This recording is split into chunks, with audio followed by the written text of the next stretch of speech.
Hey guys, it's Steven. Today I'm going to be going over how concentrated liquidity providing can be used for buy and sell orders. Basically, it's like a limit buy order in a way. So to do that, I'm going to have to show you my setup and just basically like how we could go ahead and set up our next, we'll call it a buy order, and show you how you can do that and how you can decide how much you want to put in. So first off, from yesterday, the video was around this time here, around $85. We're accumulating exactly where I hope we would. I'm still providing liquidity in this range here, and as of right now, since 6 o'clock yesterday, this new position I put on is up about $600. So we'll just go ahead and pop this up here. Yeah, so this was about $600 yesterday. And well, actually, yeah, I guess I'm actually up $500. Excuse me. So let's go ahead and just start a new position here, and I'll show you how you can decide, what you want to put in. So we're going to start a ETH to Bytes position here, and we're going to use this chart to decide where. So the first thing you need to think of is the larger your liquidity zone,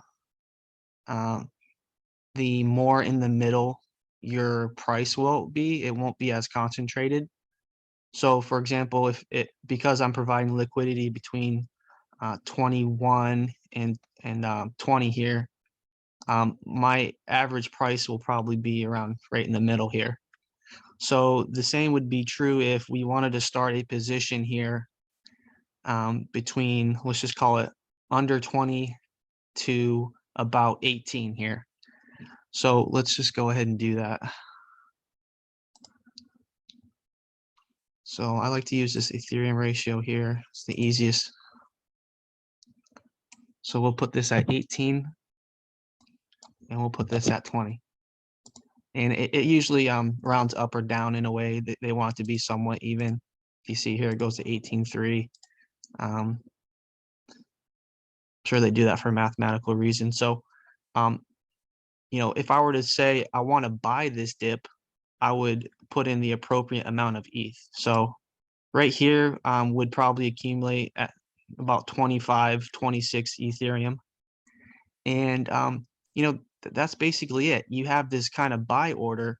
And what ends up happening is, say you do provide between this space here, and we come down here, what ends up happening is all your Ethereum turns into bytes. So a way to look at it is you just kind of had this buy zone ready, and that's why I'm able to put in 0 bytes, because the price that I'm putting in for is the top of my top of my range. So what you'd want to do if you're looking to accumulate is, say we do get down to this bottom of your range, you'll go from all Ethereum to all bytes. And then from there, if you're happy with accumulating that price, if you got your fees back, you just take your liquidity out, and now you've got all these bytes plus liquidity fees, and you did what you wanted. And the same would be true for selling. As of right now, I do, instead of just having bytes just sitting in my wallet, I have basically sell orders, and I have sell walls in for liquidity. I started one between 0.025 up to 0.029. And I think I put about 75 in here, so that when we do get some sort of spike and some sort of action, I'm turning my bytes into profit. And this was between $105 or so. I think somewhere around there is the top range. And that's the goal. I want to have some sort of income, and I need to take some sort of profits. I'm always going to have a stack of bytes that I just don't touch, but you want to take profits, and you don't even necessarily have to sell there. You can just have that there for the volume for when that does happen. And like I talked about yesterday, the risk is that, say you do provide liquidity, you want to buy right here. 0.019 to 0.018. What if we just have a quick spike down and back up? You don't have any more bytes. You maybe got a few bytes off of for fees or whatnot, depending on the volume, but you're really not in the best of position. So you want it to be somewhere in the middle. I want to be buying this zone here. So instead of providing liquidity here, I just have Ethereum ready to buy that dip. And then I can just buy the bytes and then I'm happy.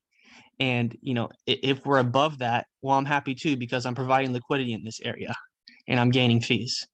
And if we bounce to the central pivot here, well, that's okay. I can take some profit or I can just let it ride and it's in a good spot. So, just be ready for that.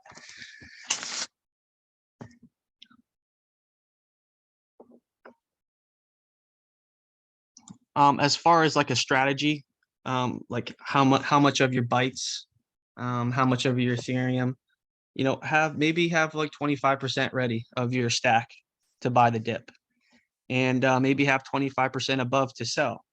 And then from there, you can have that other 50%. You can decide, do you want more Ethereum? Are you ready to buy the dip? Or do you want more of that 50% to be in bytes so that you can ride this wave up or maybe sell this wave up or whatever you need to do? It's really up to you how you want to play that.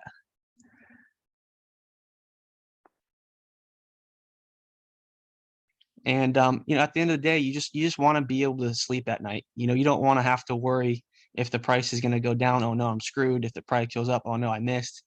Just have that sleep, that idea that everything's okay no matter what happens, and that really puts you in a centered spot. So I went ahead and created next week's floor trader pivots. Since we're getting closer to the end of the week, it's not that difficult to guess where the price is going to be. So as you can see, we've got a more narrow pivot chart here. And the reason why is because last week we had a high of 0.026. And now when I type in the high as 0.024, it's going to be a little bit more, what's the word? Just narrow, I guess you could say.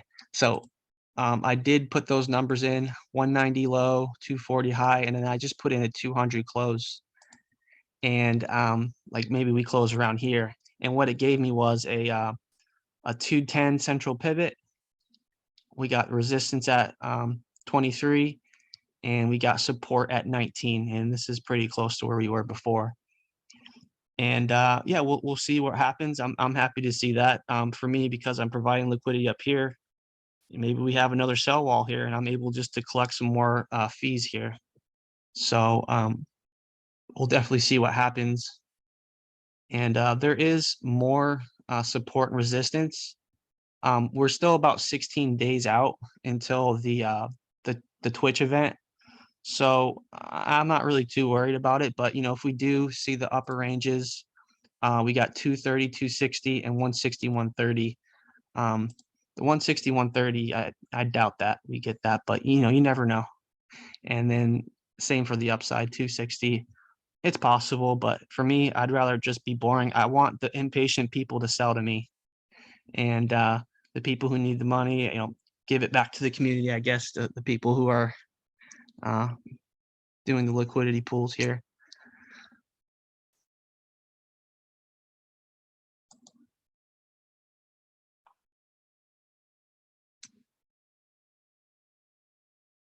So a little early today, we still got about 6 more hours until the end of the day, but it looks like we're going to have about $1 million in liquidity. As you can see here, we had about $11,000 of liquidity given to the pool yesterday. I did notice we're starting to see a little tick up in the liquidity being provided, but it's just been pretty flat.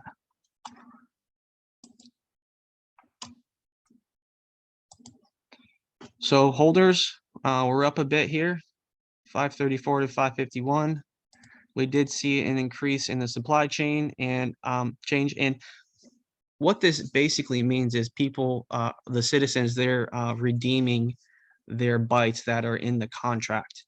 So that could be the reason why we're not seeing a bunch of bytes being added to the supply, is because they're like me, I haven't taken my bytes out. It's just sitting in my contract.